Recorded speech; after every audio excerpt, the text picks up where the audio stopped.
नमस्कार सभी को, स्वागत है आपका प्रेजेंट सर में। तो जैसा कि हमारी जो मंथन सीरीज चल रही है, अब उसको आगे बढ़ाने की बारी आ गई है। आपका जो दीपावली का टाइम था वो खत्म हो गया है, दीपावली की छुट्टियां खत्म, दीपावली खत्म।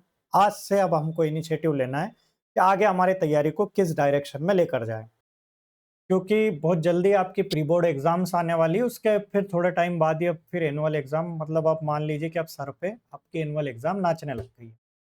हम टाइम देंगे 10 मिनट, क्योंकि इससे ज़्यादा मेरे पास टाइम है भी नहीं। ठीक है? तो मैं 10 मिनट दे पाऊँगा, लेकिन 10 मिनट में प्रॉपरली आपको पूरे, मतलब क्या कहूँ, मैं पूरा का पूरा समय दे रहा हूँ मैं। तो अब जो हमारी डायरेक्शन है, मैंने आपको पहले ही बोला था कि मैं अब इसके बारे में सोचूँगा कि क्या करना है। तो 8th चैप्टर मैंने आपको 10 मिनट की हमारी जो मंथन सीरीज़ चल रही है उसमें कंप्लीट करवा दिया। जो मुझे लगता था कि जो बच्चों को वो चैप्टर्स में डिफ़िकल्टीज़ फेस हो रही होगी। अब जो हम आगे करने वाले हैं, अब मैं प्रीवियस ईयर क्वेश्चंस को उठाऊँगा। इससे आपको एक सीबीएसई का आइडिया समझ में आएगा कि किस टाइप के क्वेश्चन सीबीएसई पूछती है। और डेफिनेटली बेसिक और स्टैंडर्ड दोनों के लिए बहुत ही इंपॉर्टेंट क्लासेस होने वाली है अब, क्योंकि इसमें मैं हर रोज 10 मिनट्स में आपको चैप्टर वाइज पीवाईक्यूज करवाऊंगा। ठीक? तो जिसने अपने पुण्य के काम किए होंगे, जिन्होंने बहुत पुण्य किया होगा, वो इन मंथन सीरीज को देख पाएंगे, बाकी के पछताएंगे। या फिर ये कह सकते हैं कि उनको पता ही नहीं है कि उन्होंने क्या छोड़ा है। तो जो देख रहे हैं वो कंटिन्यू देखें, आपका बहुत बेनिफिट होने वाला है जब आप एग्जाम में पेपर सामने होगा और जब आप पेपर लिख रहे होंगे तब। ठीक? तो चलते हैं, शुरू करते हैं आज की क्लास को। तो पहला क्वेश्चन दिया है, इफ टू पॉजिटिव इंटीजर्स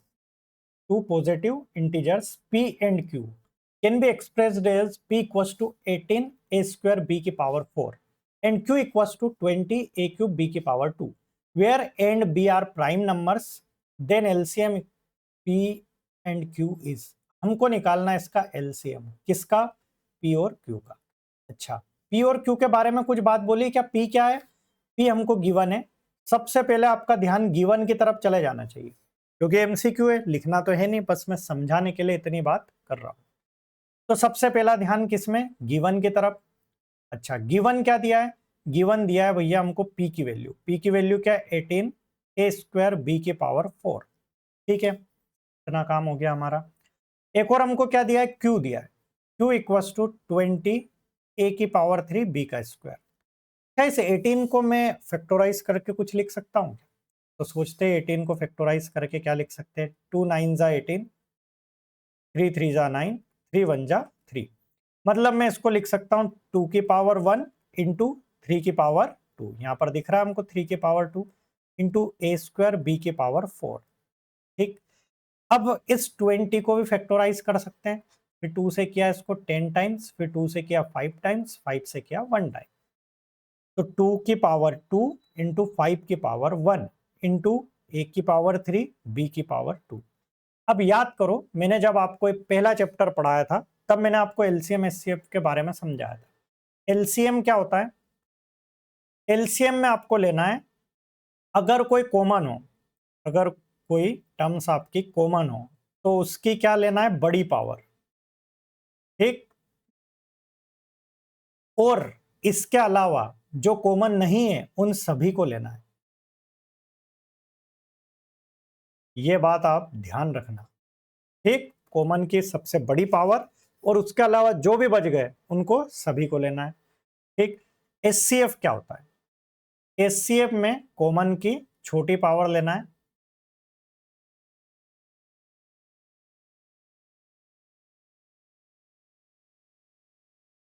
बस इसके अलावा किसी को नहीं लेना है। समझ गए क्या? एचसीएफ में क्या लेना है? जो कॉमन है उसकी छोटी पावर को लेना है। एलसीएम में जो कॉमन है उसकी बड़ी पावर को लेना है। ठीक? और बाकी जो बच जाए उन सभी को लेना है। ठीक?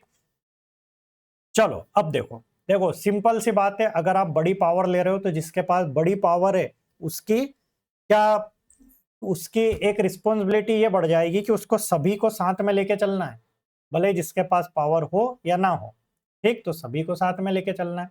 अब जो जिसके पास पावर ही छोटी सी है, जो सिर्फ अपना ही पेट पाल सकता है, तो वो खाली अपना ही काम करेगा, किसी और को तो लेने का काम ही नहीं। बस आप इससे याद रख सकते हैं। अब यहां पर हमको फाइंड करना है एलसीएम। अब मुझे बताओ इन दोनों में 2 क्या कॉमन दिख रहा है? जी हाँ। तो यहाँ पर 2 की बड़ी पावर क्या है? 2 की पावर 2, तो लिख दो 2 की पावर 2। क्या 3 कॉमन ले रहा है, दिख रहा है क्या? नहीं दिख रहा है, मतलब 3 को तो आपको लेना ही है एज इट इज। क्या 5 कॉमन दिख रहा है? नहीं दिख रहा, तो 5 को भी एज इट इज लेना है। क्या ए कॉमन दिख रहा है? बोले हाँ दिख रहा है, तो ए की हाईएस्ट पावर क्या है? 3, बस। बी कॉमन दिख रहा है? बिल्कुल दिख रहा है, तो बी की हाईएस्ट पावर क्या? 4। अब इसको सॉल्व करते हैं। 2 2 जा 4, 3 3 जा 9। मेरी वजह से कुछ डिस्ट्रैक्शन आ रहा है तो मैं हट जाता हूं। ठीक है, अब यहां पर देखिए आप, 2 की पावर 2 क्या हो गया? 4, 3 की पावर 2 9, 5 इंटू ए क्यूब इंटू बी की पावर 4। अब 9 5 जा 45 या 9 4 जा 36 इंटू 5 इंटू ए क्यूब बी की पावर 4।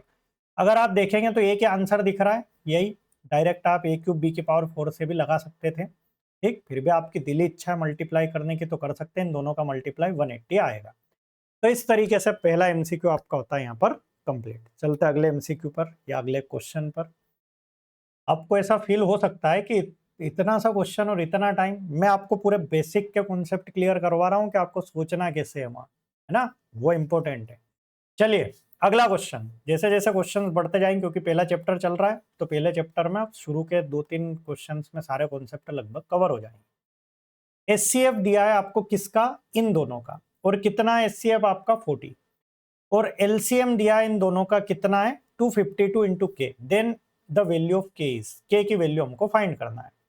अब एक छोटा सा फॉर्मूला आप याद रखेंगे, LCM into HCF equals to number 1 into number 2। अगर दो नंबर की बात हो रही है तो पहले नंबर और दूसरे नंबर का मल्टीप्लाई एलसीएम और एचसीएफ के मल्टीप्लाई के इक्वल होता है।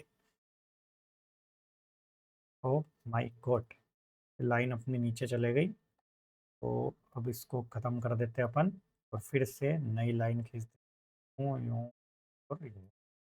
ठीक, तो आप याद रखेंगे इस फॉर्मूले को, इंपॉर्टेंट फॉर्मूला है। अब एलसीएम कितना दिया इसका? एलसीएम 252 इंटू के दिया, तो ठीक है एलसीएम लिख देते हैं 252 इंटू के। एचसीएफ कितना दिया? एचसीएफ दिया भैया 40। अच्छा, पहला नंबर क्या दिया? 2520 और दूसरा नंबर क्या दिया? 6600। Then we have to find the value of k. अब यहां पर दिख रहा है कि भैया के को एक तरफ कर लो, बाकी को उधर लेकर जाओ, तो k equals to 2520 into 6600 divide by 252 into 40। अच्छा, कुछ बच्चों को ऐसा लगता है या ऐसा करते हैं कि 2520 का पहले मल्टीप्लाई करेंगे 6600 पर। अब एक तो होता है हार्ड वर्क और एक होता है स्मार्ट वर्क। अब आपको स्मार्टली इसको डील करना है कि सिंपली आपको दिख रहा है जीरो से ये जीरो जा रहा है, 252 से 252 कट गया और इस 4 से ये कट रहा है। कितनी बार में काटो इसको, 4 1 जा 4, तो क्या बचा? 2 और 6, 4 6 जा 24, 4 5 जा 20, 0, तो 1650, this is our required answer. ठीक, चलते हैं अगले क्वेश्चन पर। अगला क्वेश्चन दिया है the exponent of 5 in the prime factorization of 3750। देखो 2022 के टर्म 1 में आया हुआ क्वेश्चन है। ठीक, कई बच्चे इसको अटेम्प्ट नहीं कर पाए, उसका रीजन ये है कि वो बेसिक सी इस चीज को भूल गए।